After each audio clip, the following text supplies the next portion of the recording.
হ্যাঁ রে বন্ধু, 500 টাকা নোটগুলো সব পাল্টাই দিছে, আবার ব্যাংকে যা চেঞ্জ করে আনতে হবে। হ্যাঁ, 500 টাকার নোট বদলাই দিছে।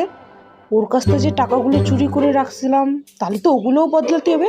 দেখি তো কতগুলো টাকা আছে। चलो भाई, देखो अपने क्या करता है।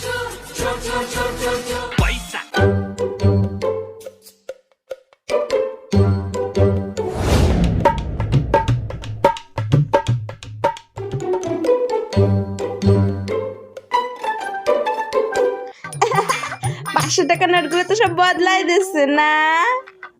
হ্যাঁ, তাইলে আমার নোটগুলো একটু বদলায় না দিবা? কো তোমার টাকা কো? এই যে 50,000 টাকা। এত টাকা তুমি পালা কহানে? আমারে তুমি যাও, আমারে পাল্টা এনে দাও। কিসির টাকা বদলা এনে দেবো?